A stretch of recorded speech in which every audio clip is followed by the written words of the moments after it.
उत्तर प्रदेश का नाम आता है तो ज्यादातर लोगों के जहन में ताजमहल, काशी, अयोध्या या मथुरा जैसी जगह ही आती है, यानी बड़े शहर, बड़े मंदिर और भीड़। लेकिन सवाल यह है कि क्या उत्तर प्रदेश सिर्फ इतना ही है? क्या यूपी सिर्फ वही है जो पोस्ट कार्ड, फिल्मों या गूगल पर नजर आता है, या फिर इसके गांव में भी कोई ऐसी कहानी है जो अब तक हमारी नजर से छुपी रही है? बात उत्तर प्रदेश की के इस एपिसोड में आज हम उत्तर प्रदेश की उसी रूरल टूरिज्म की कहानी आपको बताने वाले हैं, जहां न शोर है न भीड़, लेकिन इतिहास है, संस्कृति है, प्रकृति है और अब पर्यटन भी है।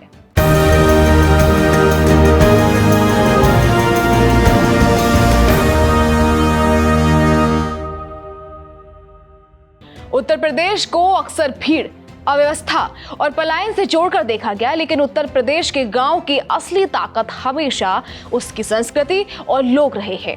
आज वही गांव उत्तर प्रदेश के रूरल टूरिज्म की रीढ़ बन रहे हैं, जहां रोजगार भी है, सम्मान भी और पहचान भी।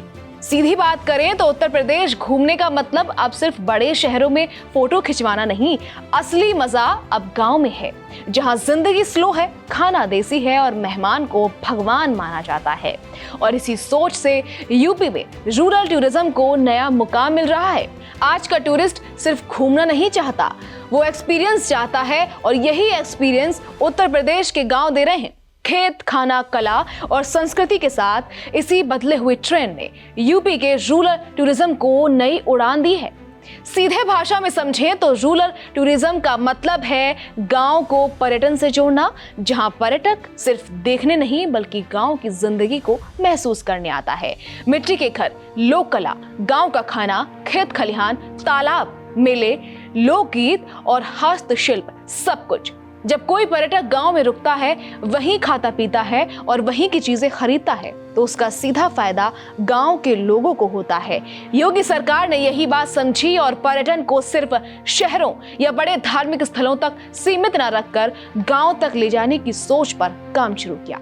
2017 के बाद उत्तर प्रदेश सरकार ने पर्यटन को रोजगार और स्थानीय अर्थव्यवस्था से जोड़ने की दिशा में काम किया। सरकार का मानना रहा कि पर्यटन केवल देखने का माध्यम नहीं बल्कि कमाई का साधन भी होना चाहिए। इसी सोच के साथ रूरल टूरिज्म सर्किट्स विकसित किए गए, जिनका मकसद छुपे हुए डेस्टिनेशनों को पहचान देना और गांव के लोगों को पर्यटन की पूरी प्रक्रिया का हिस्सा बनाना था। सरकार की कोशिश रही कि पर्यटक आए लेकिन गांव की संस्कृति और आत्मा बरकरार रहे।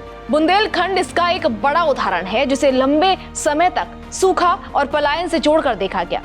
वहीं आज चंदेलकालीन मंदिर, प्राकृतिक झरने, लोक कथाएं और वीरता की कहानियां रूरल टूरिज्म का हिस्सा बन रही हैं। यहाँ इको टूरिज्म, होम स्टे योजना और स्थानीय युवाओं को गाइड के रूप में प्रशिक्षित किया गया, जिससे पर्यटक केवल देखने नहीं बल्कि रुकने भी लगे हैं। इससे गांव में रोजगार के नए रास्ते खुले हैं। जब हम सोनभद्र की बात करते हैं, आप याद करिए, यहां के सलकन फासिल पार्क कहते हैं 140 करोड़ वर्ष प्राचीन जीवाश्म के अवशेष उसमें मिले हैं। आप सोचो, 140 करोड़ वर्ष पहले। दुनिया का इतिहास क्या है, उंगलियों में गिना जा सकता है, लेकिन 140 करोड़ वर्ष पहले के जीवाश्म यहां के जो भी सलकन फासिल पार्क में यहां पर आज भी यहां पर मौजूद हो सकते हैं। दुनिया के पर्यटकों को यहां आकर्षित इसके माध्यम से किया जा सकता है, और इसीलिए यूनेस्को ने इसे विश्व धरोहर की सूची में शामिल करने का कार्य भी किया है। बहनों और भाइयों, ये यूनेस्को ने भी इसको मान्यता दी है, और यही कारण है जनपद में आज भी स्पिरिचुअल टूरिज्म के दृष्टि से शिवद्वार पंचमुखी महादेव हैं, कंटाकोट महादेव हैं, ज्वालामुखी शक्तिपीठ है, मुक्खा फाल है, हाथी नाला है और बायोडायवर्सिटी पार्क इत्यादि ये स्थल भी यहां पर मौजूद है। अवध क्षेत्र में रूरल टूरिज्म को संस्कृति और खानपान से जोड़ा गया। लखनऊ से बाहर निकलते ही मिलने वाली पारंपरिक अवधी जिंदगी, मिट्टी के घर, देसी स्वाद और लोक कला को पर्यटन का हिस्सा बनाया गया। गांव में महिलाएं होमस्टे चला रही हैं, युवा गाइड बन रहे हैं और लोक कलाकारों को मंच मिल रहा है। पर्यटन यहाँ सिर्फ आमदनी का जरिया नहीं बल्कि सांस्कृतिक पहचान को मजबूत करने का माध्यम बन रहा है। पूर्वांचल में नदियों के सहारे ग्रामीण पर्यटन को बढ़ावा दिया गया। घाघरा, गंडक और सरयू जैसी नदियों के किनारे बसे गांव में नाव पर्यटन, घाटों का विकास और नदी आधारित गतिविधियों को बढ़ाया गया। यहाँ आने वाले पर्यटक नदी किनारे गांव में रुकते हैं, स्थानीय भोजन करते हैं और ग्रामीण जीवन को करीब से देखते हैं, जिससे गांव की अर्थव्यवस्था को सीधा फायदा मिल रहा है। उत्तर प्रदेश का हस्तशिल्प पहले से ही दुनिया में मशहूर रहा है, लेकिन अब उसे पर्यटन से भी जोड़ा जा रहा है। खुर्जा की पॉटरी, बदोही के कालीन और वाराणसी की हथकरघा बस्तियों को क्राफ्ट टूरिज्म विलेजेस के रूप में विकसित किया गया है। यहाँ पर्यटक सिर्फ खरीदारी नहीं करते बल्कि कारीगरों से मिलते हैं, उनके काम को समझते हैं और खुद भी शिल्प का अनुभव लेते हैं।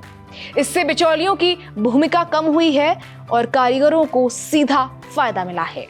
योगी सरकार की होमस्टे पॉलिसी ने रूरल टूरिज्म को नई ताकत दी है। गांव के लोग अपने घर के दरवाजे पर्यटकों को ठहराने के लिए खोल देते हैं। सरकार की तरफ से स्वच्छता, सुरक्षा और आतिथ्य की ट्रेनिंग दी जाती है। इसका सबसे बड़ा फायदा ग्रामीण महिलाओं को हुआ है, जो अब घर बैठे पैसे कमा रही हैं। इससे गांव में पलायन कम हुआ है और स्थानीय रोजगार बढ़ा है। रूरल टूरिज्म का असर अब साफ दिखने लगा है। गांव में रोजगार के नए अवसर बने हैं, लोक कलाकारों और कारीगरों की आमदनी बढ़ी है, महिलाओं को आर्थिक आत्मनिर्भरता मिली है और गांव की पहचान फिर से मजबूत हुई है। सरकार अब रूरल टूरिज्म को डिजिटल प्लेटफॉर्म, ODOP योजना और अंतर्राष्ट्रीय पर्यटन से जोड़ने की दिशा में काम कर रही है, ताकि गांव के उत्पाद और अनुभव देश विदेश तक पहुंच सके। कुल मिलाकर उत्तर प्रदेश का रूरल टूरिज्म सिर्फ पर्यटन योजना नहीं बल्कि गांव को आत्मनिर्भर बनाने का एक मॉडल है। जब गांव की महिला, कारीगर और युवा मजबूत होते हैं तो पूरा गांव और पूरी अर्थव्यवस्था मजबूत होती है।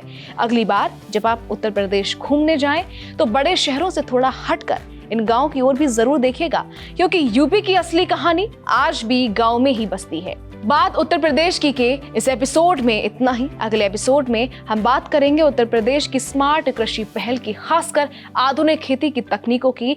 तब तक के लिए देखते रहिए ABP लाइव।